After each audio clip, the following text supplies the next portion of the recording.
यो भिडियो चाहिँ कतारमा बस्ने हुने नेपाली सबैको लागि।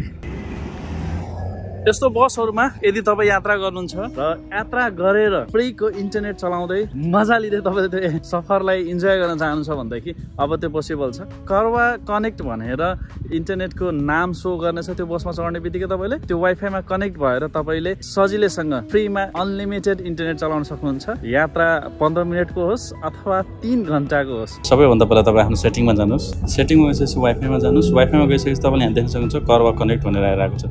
जस्ट यसमा ट्याप गरेर कनेक्ट गर्नुहोस्। कनेक्ट हुने बित्तिकै एउटा पेज खुल्छ अटोमेटिक। अब यहाँ चाहिँ तपाईले आफ्नो मोबाइल नम्बर दिन पर्ने हुन्छ।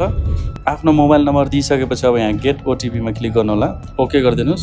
यो ओटिपीमा चाहिँ तपाईलाई यहाँ ओटिपी दिनुपर्ने हुन्छ जुन कि तपाईले एसएमएस मार्फत प्राप्त गरेको हुनुहुनेछ। एसएमएस मार्फत प्राप्त गरेको ओटिपी दिइसकेपछि युजर नोटिसमा टिक मार्क लगाएर गेट फ्री वाइफाईमा क्लिक गरिदिनु होला। लगइन भइरहेको छ। त्यसपछि तपाईले देख्नुहुन्छ वेलकम भनिसकेको छ। तपाईको मोबाइलमा वाइफाई कनेक्ट भइसकेको छ। एकचोटी म केही चलाएर पनि देखाउने छु, जस्तै युट्युब।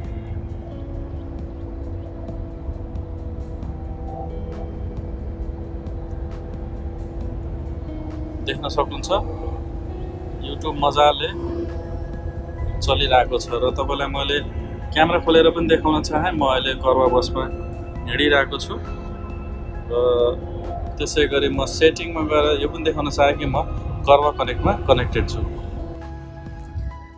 यसमा चाहिँ एम सिरिजको जुन त्यो मेट्रोलिङ्कको बसहरुमा चाहिँ अवेलेबल छैन, तर मेट्रोलिङ्कको बाहेक R series, L series, T सिरिजको जति पनि बस छ मावसालाटको कर्वा बस, ती बसहरुमा चाहिँ तपाईले मजाले इन्टरनेट चलाउन सक्नुहुन्छ फ्रीमा।